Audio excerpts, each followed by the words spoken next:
Heute gibt es wieder einen neuen Nissan-Tipp. Dieser Tipp richtet sich an alle Nissan 370Z Nismo-Fahrer und betrifft primär das Fahrwerk. Was es genau ist, seht ihr nach dem Intro.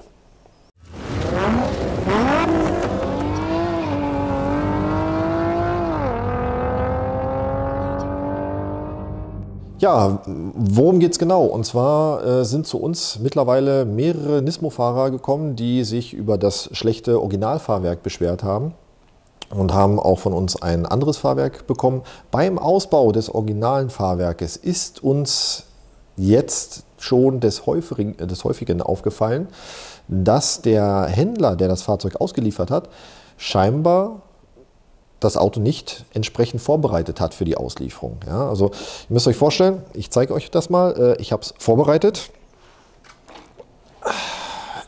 Das ist das Federbein vor der Achse. Und ihr erkennt hier den Stoßdämpfer mit der Spiralfeder. Ich trenne das jetzt mal einfach voneinander. Ja? So, den Stoßdämpfer, da ist alles schön, so wie es sein soll. Ups. Aber diese Spiralfeder, diese jene, da fällt euch vielleicht was auf. Hier sind so eine komischen Plastikklammern dran. Und diese Plastikklammern, das ist die Transportsicherung, liebe Händler. Diese Transportsicherung ist nur für den Transport vorgesehen. Das heißt, vor Auslieferung sollte diese Transportsicherung entfernt werden. Befindet sich tatsächlich nur an der Vorderachse von diesem 370Z Nismo. Also wir haben es nur beim Nismo festgestellt, scheint so der Fall zu sein, dass das normale Coupé diese Transportsicherung nicht hat, aber beim Nismo ist das der Fall.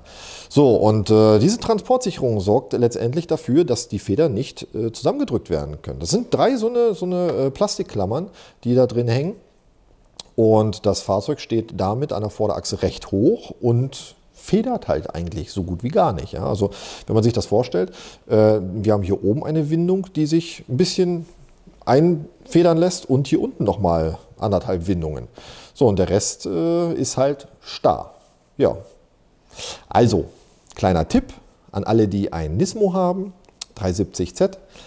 Greift mal einfach zwischen Radkasten und Rad und fühlt mal an die Spiralfeder, ob ihr nicht vielleicht noch eine Transportsicherung dran habt. Ja, bei uns ist es, glaube ich, schon das 6. Fahrzeug, was wir haben mit dieser Transportsicherung, was einfach nicht geht. Ja, also das muss entfernt werden.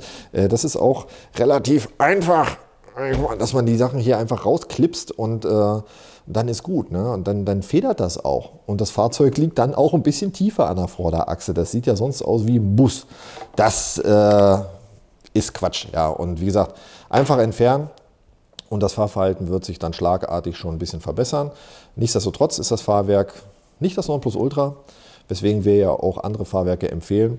Aber das ist halt, was wir euch nicht vorenthalten möchten. Ein kleiner Tipp von uns. Wie gesagt, schaut einfach mal nach, ob die Transportsicherung drin ist. Wenn ja, schreibt es mal in die Kommentare. Würde mich mal interessieren, wie viele da draußen tatsächlich unterwegs sind, wo das vergessen worden ist zu entfernen. Ansonsten verbleibe ich damit bis zum nächsten Tipp. Euer Tino. Liken, teilen, kommentieren, würde uns freuen. Bis dahin. Ciao.